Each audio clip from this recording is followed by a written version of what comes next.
Bonjour et bienvenue dans cette nouvelle vidéo. Et aujourd'hui, nous allons étudier les lettres de la religieuse portugaise dans la perspective des épreuves de l'ENS. C'est parti. Le premier épisode, quid de l'attribution Guirag ou Marianne, est le premier d'une longue série. Et d'ailleurs, cette question de l'attribution est une question incontournable pour les deux thématiques de l'année, l'œuvre littéraire, ses propriétés, ses valeurs, et l'œuvre littéraire et l'auteur. Ce qui est intéressant dans la quête de l'auteur est la question de l'authenticité des lettres, qui induit un changement au niveau de la réception de l'œuvre. Les lecteurs de l'époque voient en les lettres portugaises de véritables lettres d'amour, écrites par Marianne, parce que cela plaît davantage que de s'imaginer qu'elles sont fictionnelles. Ils pénètrent dans l'intimité de la passion d'une âme, ils accèdent au rouage de ce sentiment intime et privé qui est de ce fait révélé au grand public. C'est la transgression des limites entre l'intime et le public qui intéresse. Si le lecteur réalisait que les lettres étaient fictives, il serait déçu. À cette époque, on est convaincu que les femmes sont plus à même que les hommes de dévoiler cet authentique, ce naturel, parce qu'elles sont dans les sentiments, dans l'expression, l'hyperbolique, sans que ce soit artificiel, de par leur caractère, contrairement aux hommes qui sont du côté de la raison.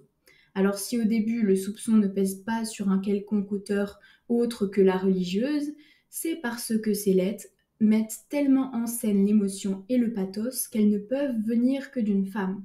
Seule une femme pourrait spontanément s'exprimer ainsi. Et d'ailleurs, le XVIIe siècle associe la femme au genre littéraire mineur, d'où le fait que ce soit tout de suite considéré comme possible que les lettres soient authentiques. Un homme ne s'adonnerait pas à de l'épistolaire. L'œuvre pose donc le problème de la réception.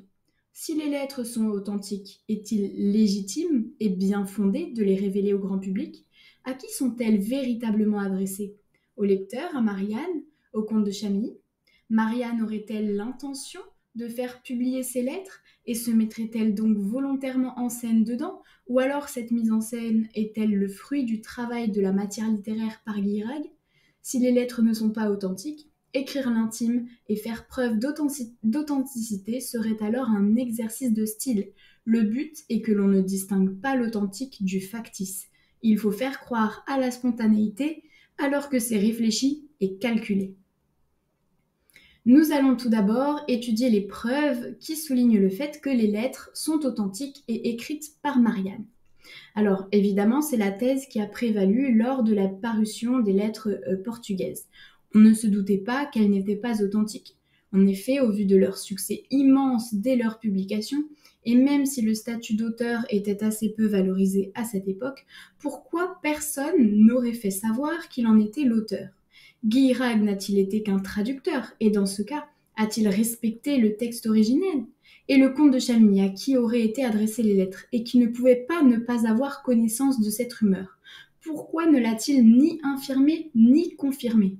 Personne ne s'est prononcé. En 1810, Boissonade prétend que son exemplaire des lettres portugaises, datant de 1669, donc la date de parution, contient une mention manuscrite, Marianne Alcoforado. Or, on découvre l'existence d'une certaine Mariana Alcoforado, qui aurait vécu au couvent de Beja au Portugal entre 1640 et 1723. Le comte de Chamilly, supposé destinataire des lettres, se serait trouvé à Béja entre 1664 et 1667. Et on sait, grâce à la référence à la paix de France, qui renvoie à la paix d'Aix-la-Chapelle, que ces lettres sont écrites en 1668. Donc, pour le moment, on a beaucoup d'indices qui prouvent que ces lettres peuvent être authentiques. Mais en réalité, progressivement, le doute s'installe et en effet, on découvre que les lettres sont fictionnelles, écrites par Guirag. Par exemple, Rousseau pense que ces lettres ne sont pas authentiques et en plus qu'elles ne viennent pas d'une femme. Je le cite, « Les femmes ne savent ni décrire ni sentir l'amour même.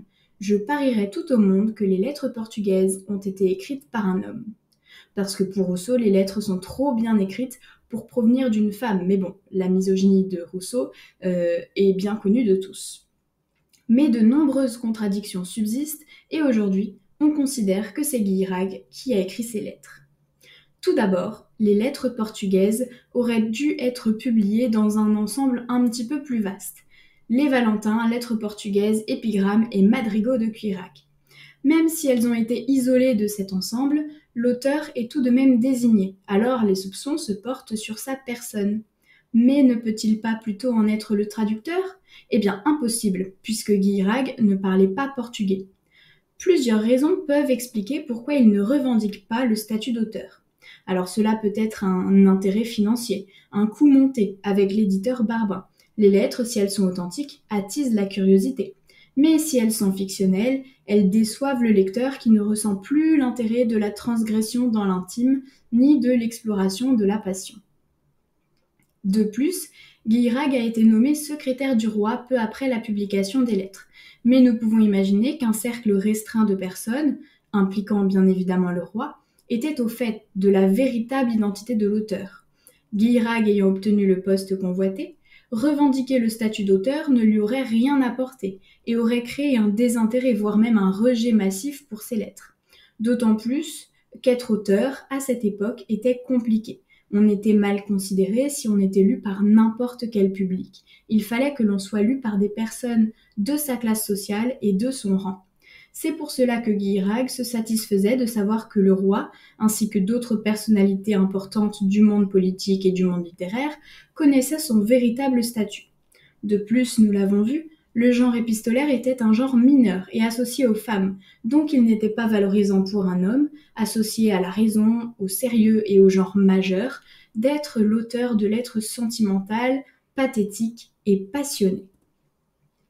En outre, est-il crédible et vraisemblable qu'une religieuse enfermée dans un couvent au Portugal ait une telle maîtrise de la langue et de la littérature française?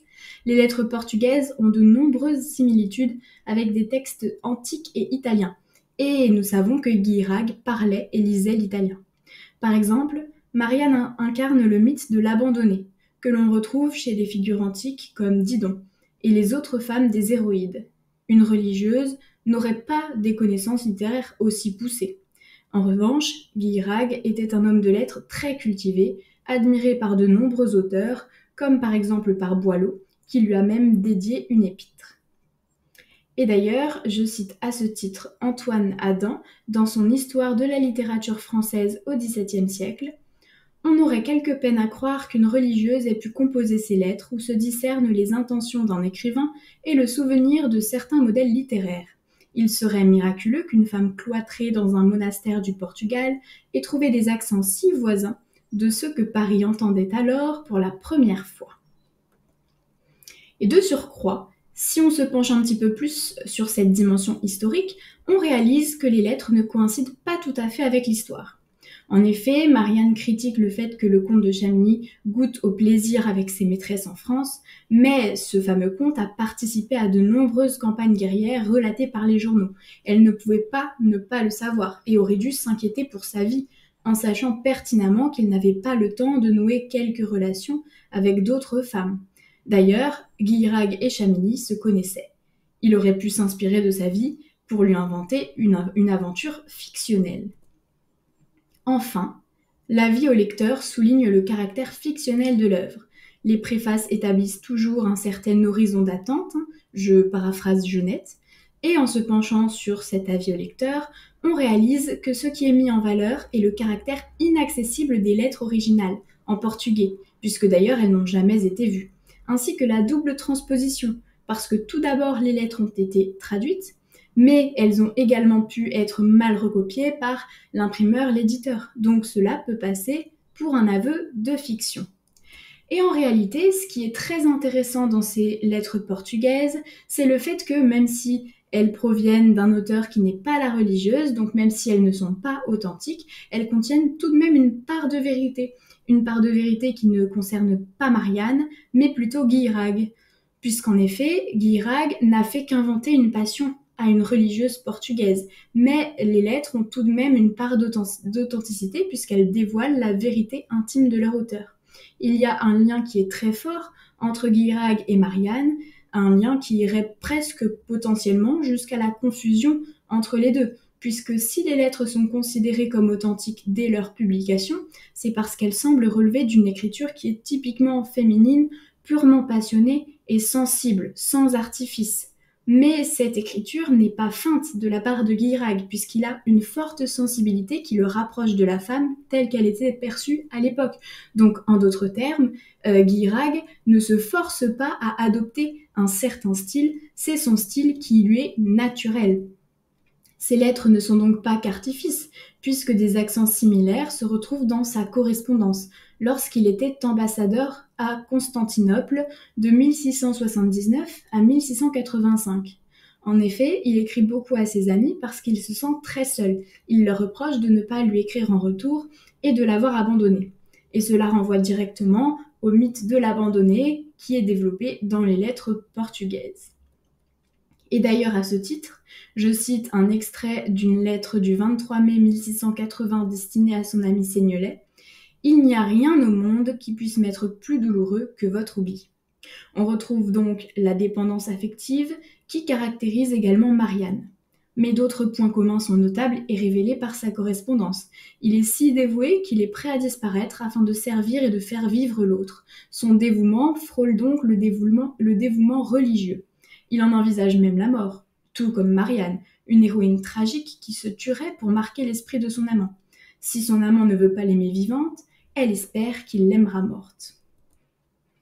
Si les lettres portugaises connaissent une forte hésitation entre authentique et fiction, c'est justement parce qu'elles sont l'œuvre d'une sensibilité réelle, mise au service de la fiction, mais non détachée d'une certaine vérité qui ne se trouve pas dans l'authenticité des lettres, mais dans l'authenticité de l'être. Et voilà, le cours du jour est terminé. Je t'affiche une petite bibliographie d'œuvres, d'articles dont je me suis servie pour construire ce cours. N'hésite pas à les consulter si tu veux approfondir certains points.